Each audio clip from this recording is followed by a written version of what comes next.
Hello बच्चों, आज हम लोग मैथ्स 2 देखने वाले हैं। ठीक है, अभी तक आपने मैथ्स 1 की वीडियो देखे ना, जैसे उसमें मैंने आपको इंपॉर्टेंट सम दिया, वैसे आज मैं आपको मैथ्स 2 के इंपॉर्टेंट सम देने वाली हूँ। तो पहला चैप्टर है, मोस्ट इंपॉर्टेंट है बच्चों और बहुत इजी है। पहले चैप्टर का नाम क्या है पता है ना आपको? सिमिलैरिटी। सिमिलैरिटी से क्या मतलब समझ में आता है आपको? सिमिलर मतलब क्या होता है? एक जैसा, पूरा नहीं रहेगा। मतलब हम नहीं कह सकते, जैसे देखो ये हाथ है मेरा, ये हाथ है, अब ये मेरा ही हाथ है ना, दोनों लेफ्ट एंड राइट, ये दोनों मेरा है। तो ये जो होगा ना बच्चों, ये इस तरीके से देख रहे हो, ये इक्वल होगा, ये इक्वल है। लेकिन मेरा हाथ और आपका हाथ ये सिमिलर है। अगर आप मेरे हाथ पर इस तरीके से हाथ रखोगे ना, तो ये बराबर, ये जो फिंगर है ना, ये ऐसे टच होगी क्या? नहीं, जैसे मेरी हो रही, क्योंकि ये मेरा ही हाथ है इसलिए हो रहा है। ठीक है, आपका रहेगा तो छोटा बड़ा हो जाएगा, छोटा बड़ा हो सकता है, लेकिन सिमिलर है ना। मेरे पास 5 फिंगर्स है तो आपके पास भी 5 है ना, कि और भी है। ठीक है, तो देखो इसका मतलब हम लोग समझते हैं। अभी हम अपने टॉपिक पे जाते हैं कि सिमिलरिटी मतलब सिमिलर है, एक जैसा है। नॉट इक्वल मतलब पूरा इक्वल नहीं बोल सकते हम, एक जैसा है। तो पहला ट्रायंगल आप देखो, ट्रायंगल एबीसी और ये ट्रायंगल पीक्यूआर, इसके पास भी 3 साइड है, इसके पास भी 3 साइड है, इसके पास भी बेस है, हाइट है, इसके पास भी बेस है और हाइट है। पर हम ये नहीं कह सकते कि इसका बेस और इसका बेस इक्वल है और इसकी हाइट और इसकी हाइट इक्वल है, ऐसा बोल नहीं सकते ना। समझ में आ रहा है क्या सिमिलैरिटी का मतलब? हाँ, तो आपको समझना है। ठीक है, क्योंकि इसके बेस पे आपको क्वेश्चंस करने हैं। तो आप 1.1 में मैं अभी आपको लेके चलूंगी, और उससे पहले मैं आपको फॉर्मूला बता रही हूँ बच्चों। देखो फॉर्मूला क्या रहेगा कि ये जो दो ट्रायंगल है सिमिलर है ना, तो कैसे निकालेंगे? हम लोगों को इसमें एरिया निकालना रहेगा। क्या निकालना रहेगा बच्चों? एरिया। एरिया मतलब ये पूरा। तो ये जो area of triangle A B C upon area of triangle P Q R, दो ट्रायंगल है आपके पास, इसके पास भी 3 साइड है, इसके पास भी 3 ही साइड है, बराबर। और ये सेम है, पर एक जैसे पूरे है क्या? ऐसे है क्या? नहीं, ऐसे नहीं है, बराबर ना। तो देखो इसमें हमको फॉर्मूले में लिखना क्या है बच्चों? एरिया ऑफ ट्रायंगल, आपके पास 2 ट्रायंगल है इसलिए हमने अपॉन में लिखा, पहला ट्रायंगल ऊपर, दूसरा ट्रायंगल नीचे। इस तरीके से हम रेशियो बताएंगे। क्या बताएंगे? रेशियो। देखो पहला है half into base into height. मैं पूरा नहीं लिख रही हूँ बच्चों, क्योंकि यहाँ पर उसका नाम भी लिखना है, इसमें बेस कौन सा है, हाइट कौन सा है, इसीलिए अगेन यहाँ पर height into base into height. ये जो हाफ है ना, ये दोनों में इक्वल है ना, तो ये कट जाएगा, इसकी कोई जरूरत हमें नहीं है। हाँ, अभी देखो आपके पास बेस इसमें अलग है। बेस आपका क्या है बच्चों? बीसी, और यहाँ पर बेस क्या है आपका? Q R. तो यहाँ पर मैंने लिखा जो एरिया ऑफ ट्रायंगल है ए बी सी और area of triangle P Q are. अब इसका बेस जो है ना, एबीसी का बेस कौन है? बीसी। हाइट कौन है? एडी। एडी क्या है? उसकी हाइट है। तो हम लोग एच की जगह एडी लिख देंगे। फिर देखो पी क्यू आर में देखो बेस कौन है? क्यू आर, और हाइट कौन है? पीएस। इस तरीके से आप इस फॉर्मूले को यूज करोगे। कभी कभी क्या होगा ना बच्चों कि इस तरीके से आएगा, मतलब बेस और हाइट टोटली डिफरेंट होगी। किसी में या तो आपको एरिया पूछेगा या तो बेस या हाइट, इनमें से कुछ पूछेगा। कभी कभी क्या होगा ना, आपके पास बेस इक्वल होगा, ट्रायंगल बेस इक्वल होगा आपके पास ट्रायंगल में। तो क्या होगा, जब भी बेस इक्वल होगा ना, इस तरीके से समझो ये बेस, ये हाइट है, यहाँ पे कोई ट्रायंगल है, ऐसे समझ लो। ठीक है, तो समझ लो कि अगर हमारा बेस इक्वल है, यहां पर देखो अगर हम सिर्फ एबीसी को देखते हैं, एबीसी में भी तो 2 ट्रायंगल हो चुके हैं। एक तो है ए डी बी, दूसरा है ए डी सी। तो इसमें कुछ ना कुछ तो कॉमन मिलेगा आपको। तो जो भी कॉमन मिलेगा, जैसे यहाँ पर अगर हमको बेस कॉमन मिल रहा है तो बेस कट जाएगा, तो रेशियो प्रोपोर्शन जो आपको मिलेगा ना बच्चों, हाइट से मिलेगा। ठीक है, और कभी कभी क्या होगा कि आपकी हाइट इक्वल होगी और बेस डिफरेंट होगा, तो हाइट कट जाएगी, तो जो रेशियो प्रोपोर्शन आपको यहाँ पर मिलेगा वो बेस से मिलेगा। समझ में आया क्या? इस तरीके के सम अभी आप देखने जा रहे हो 1.1 में।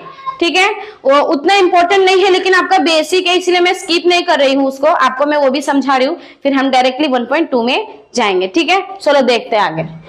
देखो बच्चों, अभी मैंने आपको बोला 1.1 के कुछ सम करेंगे। तो पहला सम बहुत इजी है, मैं नहीं कह सकती कि एग्जाम में आ सकता है, लेकिन इसके बेस पर आ सकता है। मतलब मैंने आपको पहले ही बताया था कि उतना ज्यादा 1.1 हमारे लिए इंपॉर्टेंट नहीं, पर बेसिक है इसीलिए मैं आपको करवा रही हूँ। Base of a triangle is a 9 and height is 5. Base of another triangle is 10 and height is 6. आपको दो ट्रायंगल दिए हैं, यहाँ पर दो ट्रायंगल को कंपेयर करने के लिए बोला है, बट आपको दो ट्रायंगल दिए नहीं है, तो हमने लिया है, हमने पहले ट्रायंगल का नाम लिया है ABC और दूसरे ट्रायंगल का नाम दिया है PQR, और हाइट हमने ले ली है AD और इसकी हाइट जो है वो PS है. तो ये परपेंडिकुलर है. परपेंडिकुलर मतलब क्या बच्चों, आपकी लैंग्वेज में अगर बोलो ना तो उल्टा T है. क्या है? उल्टा T. अब सारे कॉन्सेप्ट में आपको ज्योमेट्रिक में ले जाकर ही नहीं सिखाऊंगी, मतलब कुछ ऐसे भी सिखाऊंगी जो आप उसको इजीली समझ सको. ठीक है, आपकी फीलिंग्स मुझ तक पहुंचती है बच्चों, मुझे पता है आपको ज्योमेट्री बहुत टफ लगता है, बट एक्चुअल में मैथ्स 1 से भी ज्यादा इजी है ये. समझ में आया क्या? हाँ देखो, तो AD perpendicular to BC and PS perpendicular to QR. Perpendicular इसलिए बोला है क्योंकि यहां से देखो आया है, यहां पर गया है, ये उल्टा T यहां पर तैयार हो गया बच्चों. सेम यहां पर, तो ये आपकी हाइट बन गई है. ये हमें दिया नहीं था, हमने लिया है और आपको लेना ही है. ज्योमेट्री में आपको डायग्राम्स बनाने रहते हैं बच्चों. तो देखो हेयर BC आपको दिया है, मतलब पहला ट्रायंगल जो है, पहला ट्रायंगल है हमारा ABC, दूसरा ट्रायंगल है PQR. तो इसका बेस हमें दिया और हाइट भी दी है. तो बेस जो है आपका 9 है और हाइट जो है ये आपकी कितनी है? 5. तो ये हाइट 5 और ये जो बेस है आपका बच्चों कितना है? 9. और इधर आप देखो PS मतलब आपकी सेकंड जो अनदर ट्रायंगल है उसकी हाइट 6 और इसका जो बेस है बच्चों कितना दिया है? 10 दिया है. आपको क्या समझ में आ रहा है? देखो 5 9 6 10 टोटली अलग है. ठीक है ना? तो इसका एक बच्चों आपको दिया हुआ है बुक में, इसका एक मतलब स्टेटमेंट है. स्टेटमेंट देखो, the ratio of areas of two triangle. हम कैसे निकालेंगे इसको? रेशियो में निकालेंगे, अपॉन में करके. तो ratio of areas of two triangle is equal, क्या है बच्चों? Equal to the ratio of the product. Product मतलब क्रॉस मल्टीप्लाई करना है. Product of their bases and corresponding heights. किसका मल्टीप्लीकेशन होगा यहाँ पर? उनके जो बेस है, मतलब ये दो ट्रायंगल इनका बेस और ये दो ट्रायंगल इनकी हाइट, इनका मल्टीप्लीकेशन करके आप रेशियो निकालोगे. तो वो रेशियो आपका क्या कहलाएगा? एरिया कहलाएगा, है ना? एरिया ऑफ ट्रायंगल ABC और एरिया ऑफ ट्रायंगल PQR. तो देखो हमने सब गिवन इन्फॉर्मेशन लिख ली है. फटाफट मैं अभी आपको यहाँ पर सम करवाती हूँ. कैसे देखो करना है आपको? Area of triangle ABC upon और ये एरिया ऑफ ट्रायंगल PQR. ठीक है, आपको मैंने बताया था बच्चों हाफ होता है यहाँ पर, है ना? यहाँ पर भी होगा, यहाँ पर भी होगा, ये कट जाता है, इसीलिए मैं इसको लिखूंगी नहीं तो आपको कंफ्यूजन हो जाएगी. तो सीधा हम इनका बेस लिख देते हैं, base into height, base into height. तो देखो बेस क्या है बच्चों? इसका BC, ये तो एज इट इज रहेगा area of triangle ABC upon area of triangle PQR. Base देखो, पहले ट्रायंगल का बेस कौन है? BC और हाइट कौन है? AD.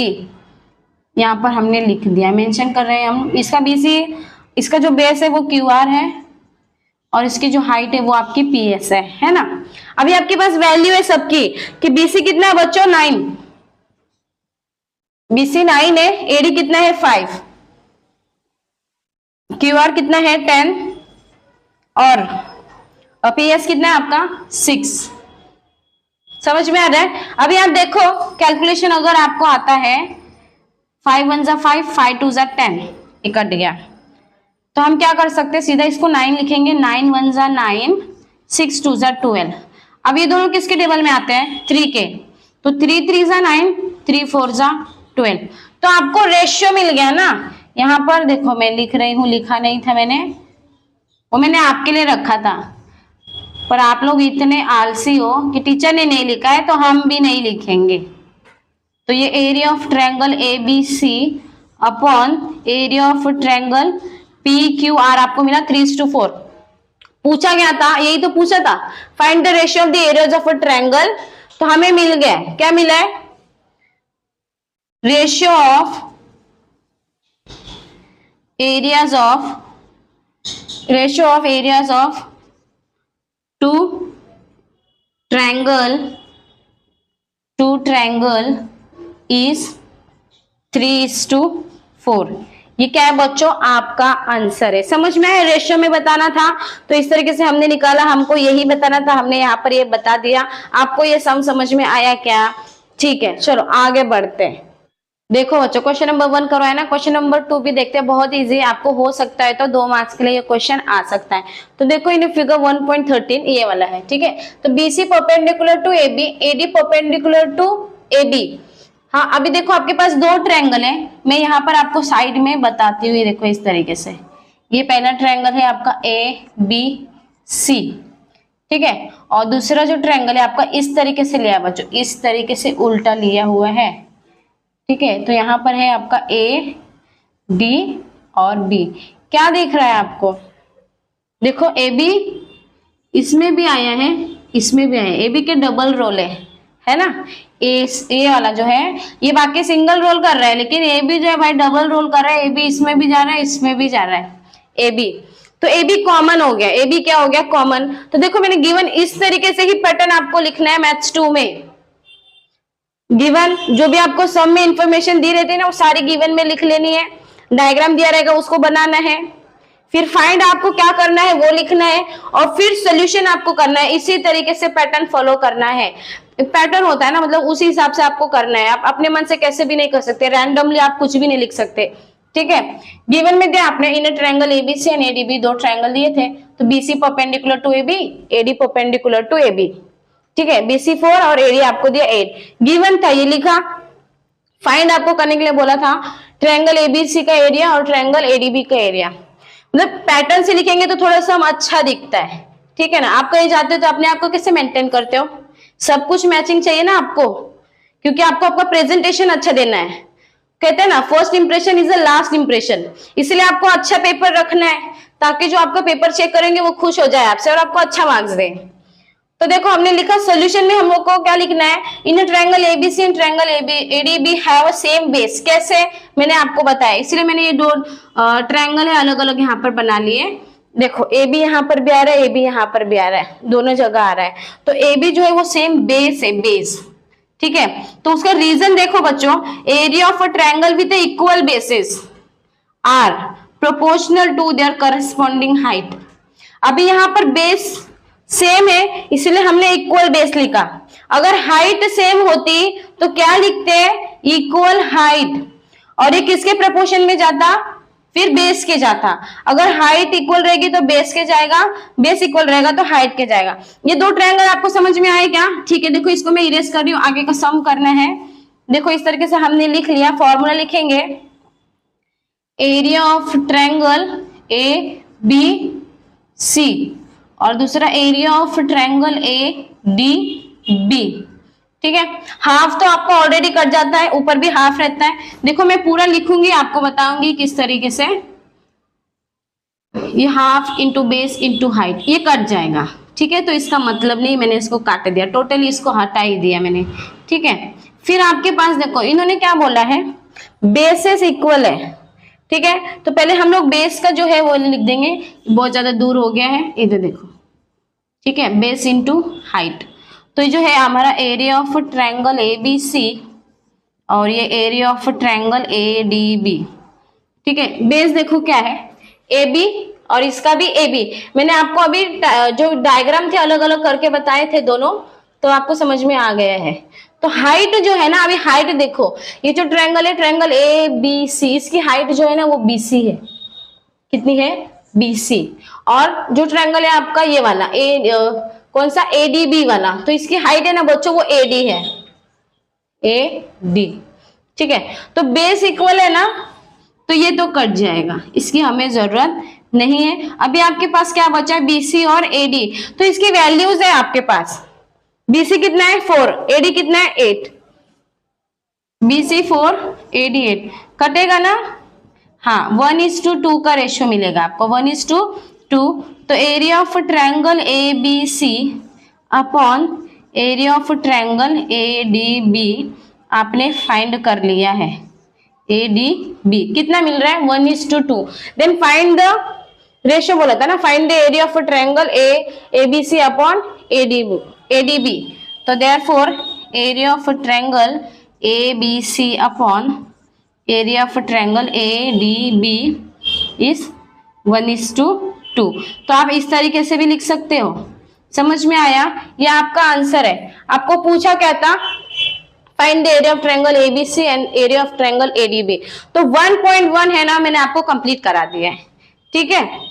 1.1 में ये दो सम इंपॉर्टेंट है। पहला वाला तो समझ लो आपका कॉन्सेप्ट क्लियर करने के लिए था, और जो सेकंड वाला था ना वो थोड़ा इंपॉर्टेंट था, बोर्ड के लिए 2 मार्क्स के लिए आपको आ सकता है, ठीक है। इसके आगे मैं आपको 1.2 करवाऊंगी, ठीक है। चलो।